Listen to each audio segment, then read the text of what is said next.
Welcome back to episode 5 of the AFIT podcast. Today we have a very special guest, Dr Aisling Gough.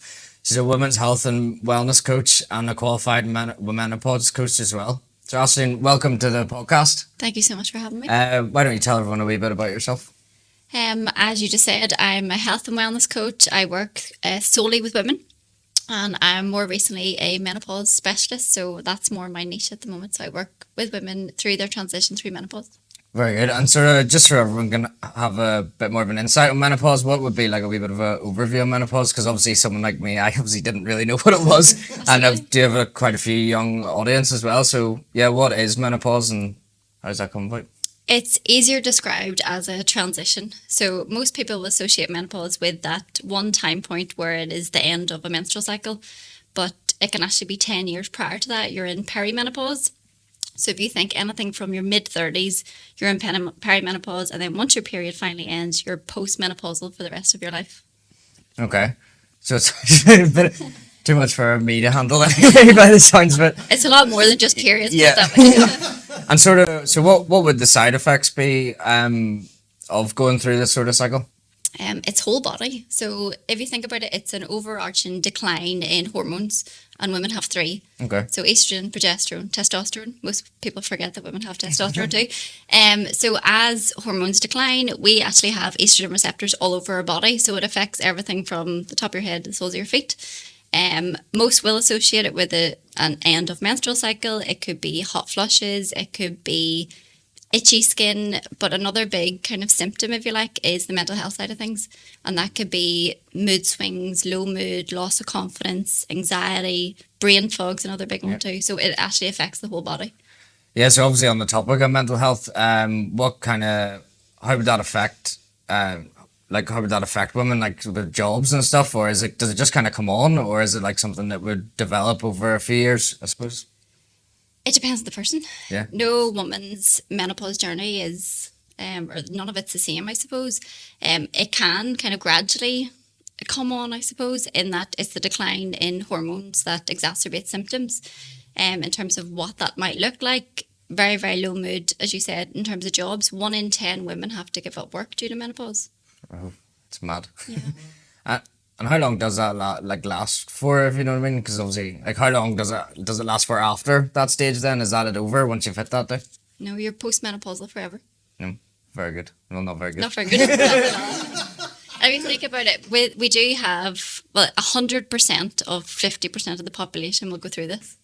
So 100% of women, and that's 50% of the population. I think the stat at the minute is 1.2 billion in the UK are menopausal.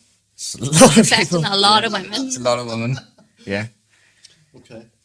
So I suppose we're talking about all women, and for me, and Rory, we're kind of saying, how can women help men to understand it? Honestly, a lot of women are just figuring it out themselves. So it's not a straightforward answer. Communication is always going to be at the forefront. And I think it's only really in the past 5 years, maybe, there's a bit more of a conversation around menopause, even online. Yeah.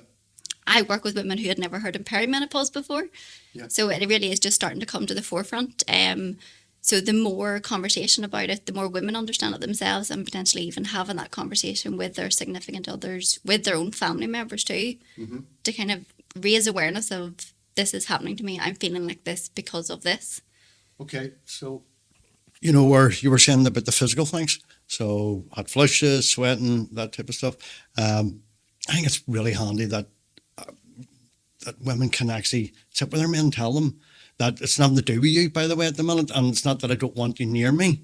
Where a lot of my clients, both female and male, and where the male is like, she's completely detached from me here. What am I going to do here? You know what I mean? And when I ask her, she just says, I don't know what's wrong with me. So how does women learn more about it to teach men how to deal with it? Unfortunately, that is what it's going to come down to. We had a GP menopause specialist in our coaching community last night, and one of the figures they mentioned was, I think it was over 60% of women have a loss of confidence. Huge, yes. And it is that, and don't get me wrong, there's an awful lot of medical gaslighting, which is changing, thankfully. But so many women literally don't know what's wrong with them. They feel like they're losing their mind, like brain fog. They're like, you know, that feeling where there's a word on the end of your tongue and you can't get it. It can feel like that a lot. Yeah. So whenever you think that what on earth is wrong with me, and you might go to your GP, they might tell you your blood work's fine, you're otherwise very healthy, and you're dealing with that internally, like what the hell is wrong? And then someone's like the other side of it, I suppose, which is actually very helpful to know. Your irritability goes through the roof. Yeah. So things that maybe didn't annoy you before, you're going to lose your rag over, and It's significant kind of scary, others, maybe, but family. obviously I'm not near this stage. No, not near. Well, actually, that's another question. Is there a certain age that menopause can happen, or can it happen to some people young? Obviously, I'm 23. I don't know how far away that is from actually. So Scares me a bit. average age of menopause in the UK is 50-51. Okay. So it can be anything from 45 to 55, but as I said, that perimenopause journey can be 10 years before. So mid-30s onwards. It's pretty. Still a few years yet. I'm alright. But even just being aware for Yeah. like the ladies in your life. Yeah, definitely. Maybe all of a sudden they're losing their mind. Just Yeah. be nice to them. Well, how it kind of come about me with, which was the first I'd kind of heard of menopause. I'd obviously heard it, but I never really acknowledged it of what it was. And I've been to a TED Talk recently, and it was one of the major topics at it. So it was. So that's what I was kind of like. I probably should learn a bit more about this, and the fact that it's kind of connected with me as a young male, that I need to learn about this. That's what I'm kind of hoping that maybe other men out there can realize they need to learn a bit more about it, because it is going to happen, and as you said, 100% to 50% of the population happens to, so they need they need to be ready for it. I suppose. Absolutely. Yeah. Generally, the more awareness of this, I think the better, because it's not going anywhere. Yeah. I suppose Right. another big question is how can men support women when they're going through the menopause, when they know that this is what they're in, their cycle is in? You know, when you're talking about the mental health side, depression, anxiety, lack of confidence is huge. And then you're looking at their workspace, you know. Can the doctor tell a woman that she's in her menopause by certain tests? Yes and no. Excuse me. So perimenopause is not necessarily diagnosed by a blood test.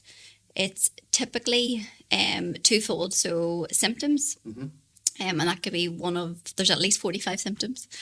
So at least one of those, and a change in menstrual cycle.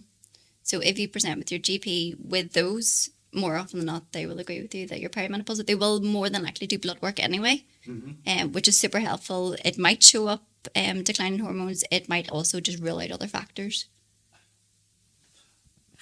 So we know that our partner has menopause, okay? What can we tell our men, or what can we say to our men tonight that actually you can do this to make life a lot easier? What would you suggest for men? Just being a supportive partner. I know that sounds overly simplified and easier said than done at times, no doubt. But I always like to think about pillars of health, and there's so many things you can do.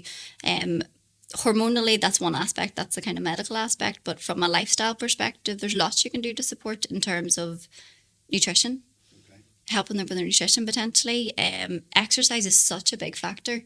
The mental health implications of being active is profound. It's so important. So Sorry, see when you talk about like being active, that can be just something as simple as going for a walk every day, and then like eating healthy would be like getting your fruit and all that there. It doesn't necessarily mean you need to go to the gym and stick to a diet as strict as some people, because obviously that can scare some people. Whenever you say the word fitness, some people, especially women, can be like, no, that's not for me. yeah, you can think the extremes. And don't get me wrong, whenever motivation's low, and that's another big factor with menopause, your motivation can get very, very low, and your want to do certain things is maybe lower and harder still. So making your tasks very, very easy. So it's low-hanging fruit, little things that you can implement. And literally, as you said, eating fruit and veg, eating a well-balanced diet. Because most of us, when we think diet, you think diet, restriction. Yeah. Bodybuilding show or something. Yeah, definitely. Exercise-wise, as you said, going for a walk. In a former life in public health, we actually did research on this, and the profound mental health implications of being outside in nature in green spaces, the wonders that does for your mental health. So even just asking your partner, do you want to go for a walk? Can I- That could help. I think that is important too, is that sharing that space, but also giving space, and, men, we take some things, well, we take a lot of things very seriously, especially when your missus tells you, listen, I don't want to really talk to you at the minute, and would you mind leaving the room? You've only entered the place and you do live here. So there has to be an understanding also, I suppose, and so it's right for me to say, where women have to take on the aspect of, he's struggling here because I'm struggling, so I have to cut him slack as well. Would the mind allow that, or would that conscious thing, would that be okay to say that? As I said, communication here is going to be at the forefront, and I couldn't possibly comment on other people's relationships as to what works, what doesn't. But yeah, I think being able to say, I'm struggling, can you help me out here, or can you back off, I'm struggling. But again, that's going to be the context within a relationship. Yeah, I totally get that. I understand where you're coming from, but it's understand that menopause is within our relationship, and it's our relationship and it's our menopause. It's not just a one-person battle, I suppose. Yeah, totally. Far from it. And if you think about it, excuse me, a lot of the women going through menopause now potentially have kids, teenage kids as well. Mm-hmm. And it can affect the whole family. So the more people are aware of it, and also the woman herself acknowledging and being aware that this is what they're going through and there are options there. There's help available too. That was the other thing I was going to go on about, how could it affect, obviously, bringing up kids, could have teenager kids, and then obviously it's not just the husband that has to deal with it, the kids have to deal with it. Is there something, because we would have a bit of a younger audience, is there anything that they could be more aware of if their mum's going through menopause, or is it better just giving them space? I suppose. I don't honestly know the answer to that. Yeah. On one hand, I'm thinking, yes, give them space. And the other part of me is slip them a wee leaflet on menopause, but that might absolutely backfire. End up grounded pretty quickly. But no, I just think the more that's spoke about and the more it's brought out, and within the home, but also in what we're doing tonight, and more the work that you're doing. And it's so, so precious, because a lot of things can break down within a home because of that, and it's just that understanding and the knowledge between partners and family units to be able to just accept that and work together, So thank you very much for all of the information you've brought this tonight, and hopefully it's helped a lot of people. Is anything else you'd like to say? In terms of resources, potentially signpost. Yeah. I post quite a lot on my socials. I'm sure that information will be shared. Yeah, go ahead. You can say it there. Healthy Little Lifter is my social media name. It was developed as an anonymous profile many years ago, and it's just stuck. I share umpteen resources. I have a free guide on menopause that can be shared with partners as well. But even the likes of Louise Newson is a pretty pivotal figure in the space. She produces a lot of information, and the Balance app as well is brilliant. And are you on Instagram? Everything, Facebook, absolutely everything. Everything? Yeah. Okay, so make sure you all check out. Yeah, definitely. Get that information, gentlemen.